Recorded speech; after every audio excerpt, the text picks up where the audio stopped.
Coming up on Studio A, find out why picking up that phone while driving through San Marcos just might lead to a huge hole in your pocket.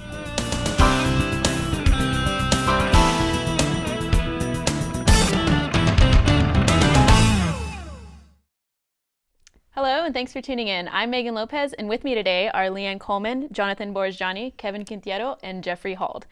And today's show, we have a couple stories dealing with voting. So Jonathan, I'm going to start off with you. I personally am not a fan of any kind of politics at all whatsoever. So I want you to tell me what your story, what we can expect to see from it. Thank you, Megan. So I went out and I talked to some people about registering people to vote and what all that entails. And I got some different reviews from students about their takes on how to register people and why it's important. And it seemed to be based on political lines. Okay, well, let's go ahead and take a look more into voter registration. All students know the heavy burden of being a student, but some also bear the weight of the world with attempts to register voters. According to the U.S. Census Bureau, in every presidential election since 1964, voters between 18 and 24 consistently voted at lower rates than all other age groups. We've had a lot of men and women give their lives and fought for this country, so we will have the freedom to vote, and certainly we need to honor that sacrifice. And in Texas, the Census Bureau says it's even more of a problem. In the last presidential election in 2012, Texas-age college students voted at the third lowest rate in the country. People aren't informed in the requirements to vote. A lot of people don't know when registration expires, which is when you move. Jacob Wussheim, a student member of the Republican Party, has a similar, more targeted belief. Trying to get college students to come out and vote conservative is very tough when I would say roughly 80% of the college students vote liberal. Students interested in voting in November should know that the registration is open for the general election until October 11th. And even though the March 1st primary is behind us, if there is a primary election runoff in your area, you can register to vote in the runoff until April 25th.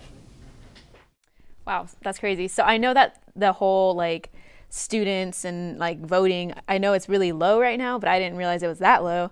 So what can you tell me about how you personally feel about students and voting? A lot of people don't know it's that low. You're not alone in that, Megan.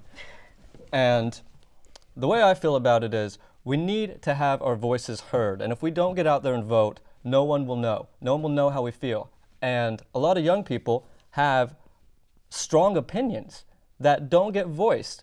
And so a tiny percentage of the population votes, and the tiniest part of that is our demographic, the one that's going to be around the longest.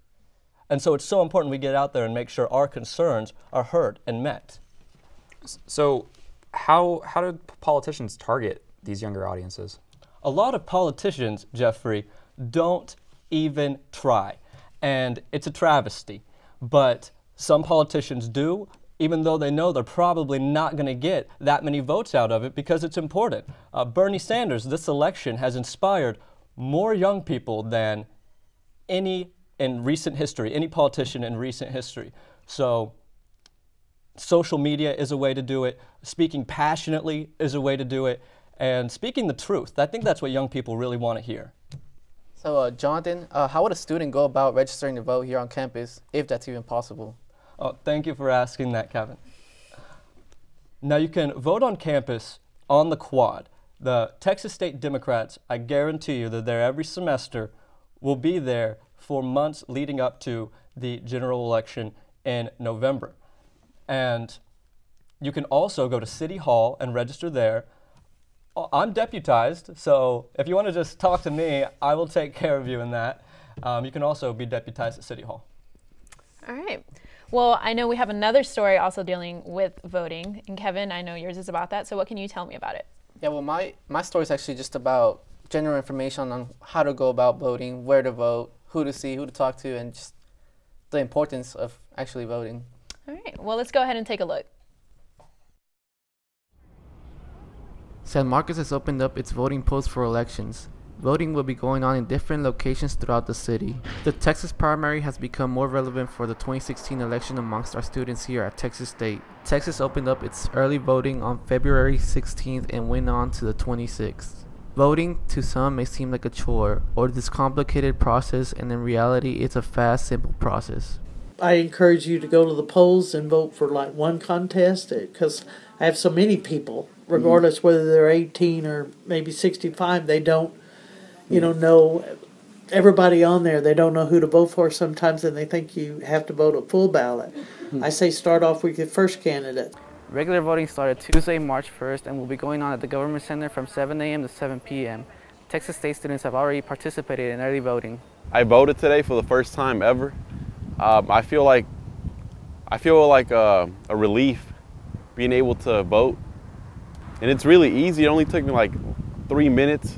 The whole process only took me 3 minutes, and it was just easier than I thought. In my mind, I imagined this complicated process to cast a vote, and all it requires is just registering to vote and just walking up to any place that you can vote in your county, and it's super easy. The 2016 elections have become iconic, and it's very important for everyone to go vote. It's a simple, fast process that can be done in less than 30 minutes.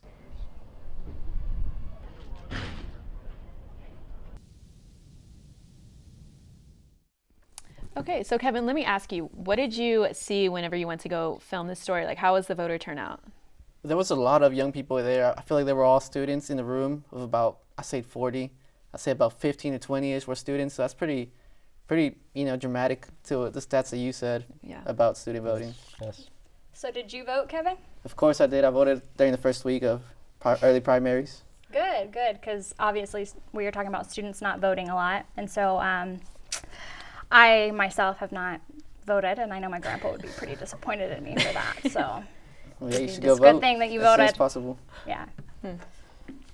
So do you think voting is extremely important? Of course, as Joyce Cohen said, it's extremely important that as soon as you're 18, you have that right. You should go exercise that right. You should get educated on what's going on with politics, because it matters. Like people think it doesn't matter, but all throughout, it matters. Okay.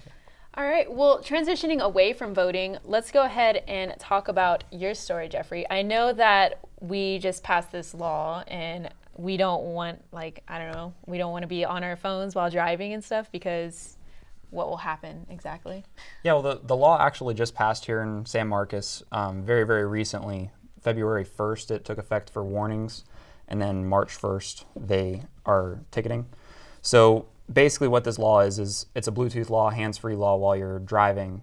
If you're using your phone, calling, texting, pretty much anything that has to do with your hands not being on the wheel, it can result in a pretty big fine for you. Wow, okay. Well, let's go ahead and find out more information about this story. Studies show that 25% of car accidents are caused by distracted driving. To try and cut down on those numbers in San Marcos, the City Council adopted an ordinance back in November to curb the use of the ultimate in-car distraction, the cell phone. Since February, police have been warning drivers that holding a cell phone while driving is now against the law. Beginning this month, police will start issuing citations and fines up to $500 to drivers caught holding a cell phone while driving.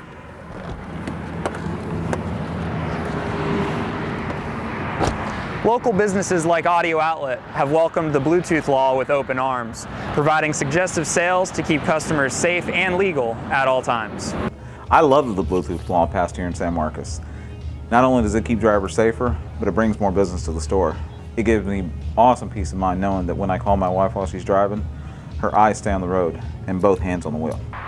The new ordinance has led some drivers to buy a new car largely based on its hands-free technology. It's so easy to get distracted and want to pick up your phone for a phone call or look at a text message, and nowadays we're so glued to our phones that we can't help but do it. It's just a natural reaction. The hands-free ordinance applies to roads through campuses. Police will write tickets to those who ignore both the law and the posted warnings around Texas State. All right, well, I think that's great that this law was finally passed. So let me ask you, do you think that drivers are still going to get distracted even though it is hands-free?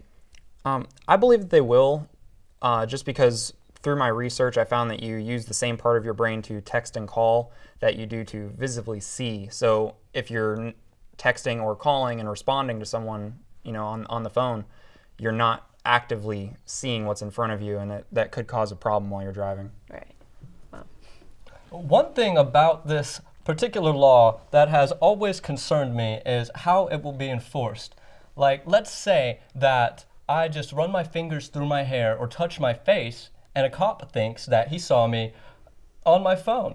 I don't want to show him my timestamp and show him that I was not on my phone, That's an invasion of privacy. How will that be handled? So from the couple law enforcement officers I've spoken with, basically if they see you holding or on the phone, it's as good as having actual proof. Just like if the seatbelt law, if you get pulled over for not wearing a seatbelt, it doesn't matter if you slip it on when you're on the side of the road, all incognito. It's as good as done. It's better to be safe than sorry, and just put the phone down, hands on the wheel. Yeah, definitely. So I'm notoriously bad at doing like 1,000 things while I'm driving, including like not knowing where I'm going half the time.